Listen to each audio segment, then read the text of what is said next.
নমস্কার বন্ধুরা, পম্পার কিচেনে আপনাদের সকলকে স্বাগত। আজ আমি সুজি দিয়ে অপূর্ব স্বাদের একটা পিঠের রেসিপি আপনাদের সাথে শেয়ার করব। পিঠে আমরা নানা রকমভাবে বানিয়ে থাকি, তবে একদম সহজ পদ্ধতিতে সুজি দিয়ে বানানো এই পিঠাটা আমার মতো একবার বানিয়ে দেখতে পারেন। এটা যেমন নরম তেমন তুলতুলে, আর মুখের মধ্যে দিলে দেখবেন মিলেই যাবে। এটা এতটা সুন্দর দেখতে, শুধু দেখতে নয়, খেতে হয় এতটাই অপূর্ব, একবার খেলে বারবার বানাতে ইচ্ছা করবে। তাহলে চলুন দেরি না করে আজকের এই নরম তুলতুলে সুজির ভাপা পিঠের রেসিপিটা দেখে নেওয়া যাক। আজকে যে পিঠাটা বানাবো তার জন্য দেখুন, প্রথমে একটা মিক্সির জার আমি নিয়ে নিলাম। এর মধ্যে দিয়ে দেবো বড় কাপের মাপ করে হাফ কাপ সুজি। সুজির পরিমাণটা আমরা একটু কম বেশি করে ব্যবহার করতে পারেন। 1 চামচ দিয়ে দেবো মিল্ক পাউডার। মিষ্টির জন্য ব্লেন্ড করা মিষ্টি এখানে 1 চামচ দিয়ে দেব। সামান্য একটু এলাচ পাউডার অ্যাড করলাম।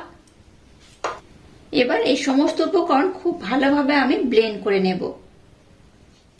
সমস্ত উপকরণ খুব সুন্দর করে ব্লেন্ড করে নিয়েছি। এবার এটাকে এই পাত্রের মধ্যে আমি ঢেলে নেব।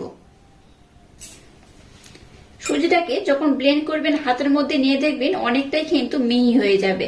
যেমন দানা দানা অংশ থাকে সেরকম কিন্তু খুব একটা দানা দানা থাকবে না, একদম কিন্তু মিহি হলে যেমন হয় ঠিক সেরকম হবে, তবে হালকা একটু মনে হবে যে দানা দানা ফিল হবে। তো সেই রকম কিন্তু এটাকে সুন্দর করে ব্লেন্ড করে নিতে হবে। যাই হোক, সমস্ত উপকরণ খুব সুন্দর করে ব্লেন্ড করে নিয়েছি। এবার এখানে 2-1টা উপকরণ আমি অ্যাড করব। এর মধ্যে সামান্য একটু লবণ অ্যাড করলাম। এবার লবণটা দেওয়ার পর এটাকে একটু নাড়াচাড়া করে এইভাবে মিক্সড করে নেব। যে কাপের মাপ করে আমি সুজি ব্যবহার করলাম সেই কাপের মাপ করে যতটা আমি সুজি ব্যবহার করেছি, মানে হাফ কাপ, সেই হাফ কাপ লিকুইড দুধ এখানে আমি নিয়ে নিয়েছি। এবার দুধটাকে আমি ঘন করে খুব সুন্দর করে জাল দিয়ে রেখে দিয়েছিলাম। এবার দুধটাকে এখানে অল্প অল্প দেবো আর মিশ্রণটাকে খুব সুন্দর করে রেডি করে নেব।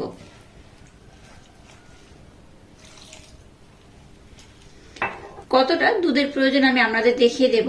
তো যেহেতু আমি সুজি ব্যবহার করছি, এখানে অন্য কোনো উপকরণ ব্যবহার করছি না, এটাকে কিন্তু এবার 10 মিনিটের জন্য রেস্টে রাখতে হবে। কারণ সুজি অনেকটাই কিন্তু দুধটাকে অ্যাবজর্ব করে নেবে আর একদম নরম হয়ে যাবে আর ফুলে যাবে। তারপরেই দেখবেন মিশ্রণটা ঘনত্ব একদম চেঞ্জ হয়ে যাবে আর আজকে যে পিঠাটা বানাবো তার জন্য একদম উপযুক্ত ব্যাটারে পরিণত হবে। তাই এটাকে 10 মিনিটের জন্য অবশ্য রেস্টে রাখতে হবে। যদি আপনাদের হাতে সময় বেশি থাকে 15 মিনিট কিংবা 20 মিনিটের জন্য রেস্টে রাখলেও হবে।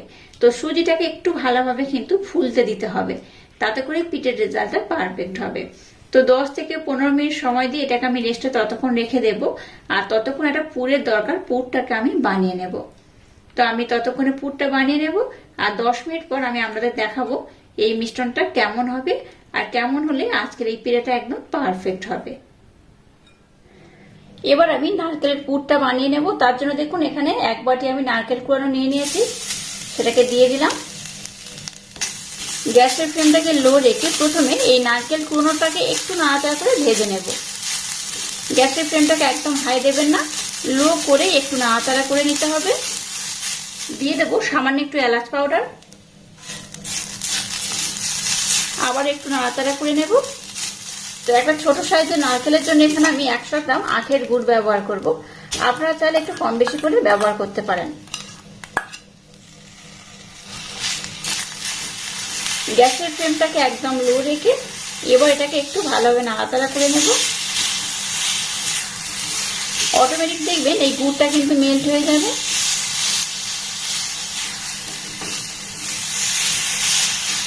গ্যাসের ফ্লেমটাকে লো রেখে কন্টিনিউ নাড়াচাড়া করতে করতে দেখুন গুড়টা কিন্তু বেশ ভালোভাবে মেল্ট হয়ে গেছে। এবার এটাকে আমি একটু ভালোভাবে জাল দিয়ে ঘন করে নেব। আপনারা চাইলে চিনি দিয়েও কিন্তু এই পুরটা বানাতে পারেন, তবে যে কোনো ধরনের পিঠে বানানোর জন্য বা কোনো যদি মিষ্টি বানাতে চান তার জন্য কি হবে, গুড় দিয়ে যদি এই পুরটা বানান তাহলে কিন্তু খেতে বেশ ভালো লাগে।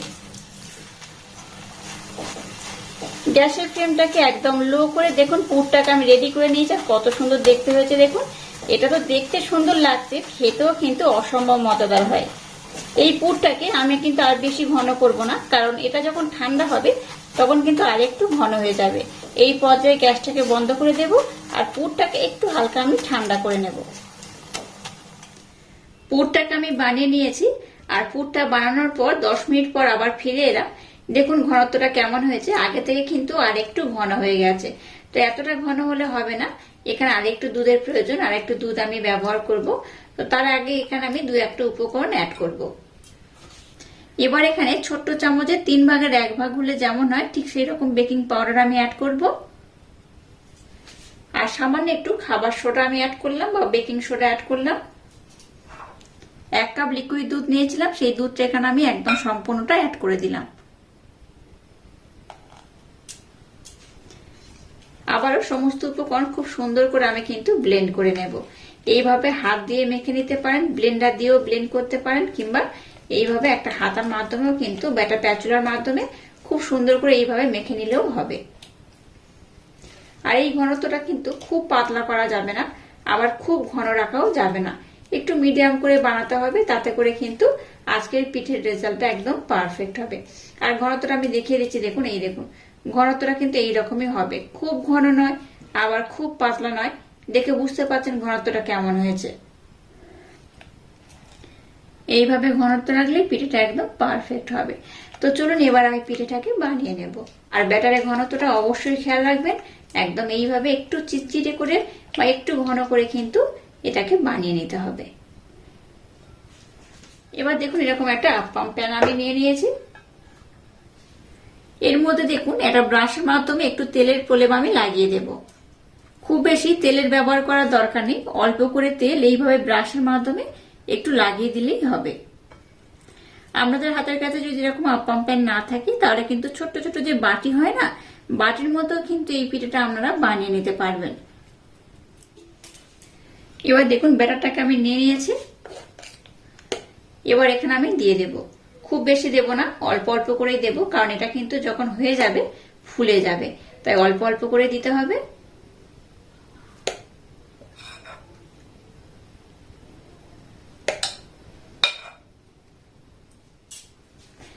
এবার দেখুন যে পুরটাকে বানিয়েছি, পুরটাকে হাতের মধ্যে আমি নিয়ে নিয়েছি। এবার পুরটাকে আমি এখানে দিয়ে দেব। পুরের পরিমাণটা একটু কম বেশি করে দিতে পারেন। এভাবে দিয়ে দেব পুরটাকে।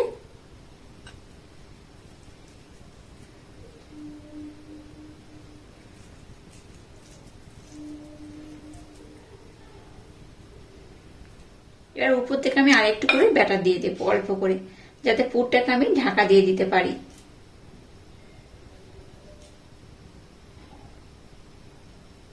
যতটা ব্যাটার আমি বানিয়েছিলাম দেখুন এতগুলোর মধ্যে হয়েছে। তো আপনারা চাইলে কিন্তু ব্যাটারের পরিমাণটা একটু কম বেশি করে বানাতে পারেন। যে যতটা পিঠে বানাবেন তার উপর ডিপেন্ড করেই কিন্তু এই ব্যাটারটাকে বানাবেন, আর এইভাবে কিন্তু পিঠেটাকে বানিয়ে নেবেন। তো চলুন এবার আমি পিঠেটাকে বানিয়ে নেব। এবার দেখুন একটা কড়া বসিয়ে দিয়েছি, আর কড়ার মধ্যে জল দিয়ে জলটাকে গরম করে নিয়েছি। এমন একটা কড়া নেবেন যার মধ্যে কিন্তু আপ্পাম প্যানটা বসতে পারবে, সেইভাবে ওরকম একটা পাত্র বা কড়া নিয়ে নেবেন। এবার এটাকে আমি এর মধ্যে বসিয়ে দেব। এবার প্রথমে গ্যাসের ফ্লেমটাকে 5 মিনিটের জন্য হাই দেব, তারপর লো করে এটাকে খুব সুন্দর করে ভাপিয়ে নেব। অবশ্যই ঢাকা দিয়ে দেবেন, ঢাকা দিয়ে খুব সুন্দর করে ভাপিয়ে নেবেন। এটা ভাপানোর পর আমি আপনাদের বলে দেব এটা হতে কত সময় লাগলো, বা হয়ে গেলে আমি আপনাদের দেখাবো এটা কত সুন্দর হয়েছে।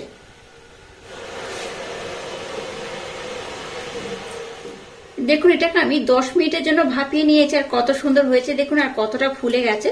আমি কিন্তু একদম ভর্তি ভর্তি দিইনি, একদম ভর্তি করে দিলে কি হবে বলুন তো, এটা কিন্তু একদম বাইরে বার হয়ে যাবে, তাই একদম আমি ভর্তি করে দিইনি, এইভাবে দিয়েছি। দেখুন কতটা সুন্দর হয়েছে। আমি একটা পিছনে পোষানো আমাদের দেখাচ্ছি, দেখুন এই দেখুন কতটা সুন্দর দেখতে হয়েছে। এটা শুধু দেখতে নয়, খেতেও কিন্তু অপূর্ব অসাধারণ। তো এখন তো বেশ গরম রয়েছে, এটা ঠান্ডা করার পর আমি আপনাদের দেখাবো এটা কত সুন্দর হয়েছে। এই দেখুন আমি উঠিয়ে দেখাচ্ছি, এখনো কিন্তু গ্যাসটা জ্বলছে। তো যাই হোক আমি গ্যাসটাকে বন্ধ করে দিলাম। এই পিঠেটা কিন্তু খুব সুন্দরভাবে ভাপানো হয়ে গেছে। এইভাবে একবার যদি এই পিঠেটা বানিয়ে খান দেখবেন আপনাদের বারবার বানাতে ইচ্ছা করবে। এই দেখুন প্রত্যেকটা পিঠে কিন্তু খুব সুন্দরভাবে হয়ে গেছে। এই দেখুন কতটা সুন্দর হয়েছে।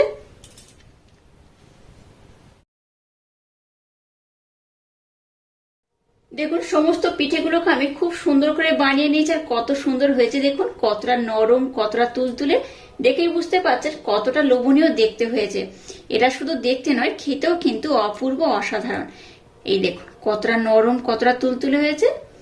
এইভাবে একবার যদি পিঠেটা বানিয়ে নেন দেখবেন বাচ্চা থেকে বড় সবাই ভীষণ পছন্দ করবে আর খুব মজা করে খাবে। আর এত সহজে এত কম উপকরণ দিয়ে এরকম পিঠে একবার না বানালে ভীষণ মিস করবেন। এই দেখুন কতটা সুন্দর হয়েছে। আমি এখান থেকে একটা পিঠে আমাদের দেখাবো, দেখুন কতটা সুন্দর হয়েছে, কতটা নরম হয়েছে, কতটা তুলতুলে হয়েছে। প্রত্যেকটা পিঠেই কিন্তু খুব সুন্দরভাবে রেডি হয়ে গেছে। এই দেখুন মুখের মধ্যে দিলেই দেখবেন মিলিয়ে যাবে। দেখলেন তো কতটা নরম, কতটা তুলতুলে হয়েছে। এই দেখুন ভিতরে তো একদম পুরে ভরপুর। আর এইভাবে পিঠে বানালে যে দেখবে সেই কিন্তু এই পিঠের প্রেমে পড়ে যাবে। দেখতে দেখুন কত সুন্দর হয়েছে, খেতে তো অপূর্ব অসাধারণ। একদম তেল ছাড়া বানানো এরকম একটা পিঠের রেসিপি যেই দেখবে সেই বলবে বারবার বানানোর জন্য।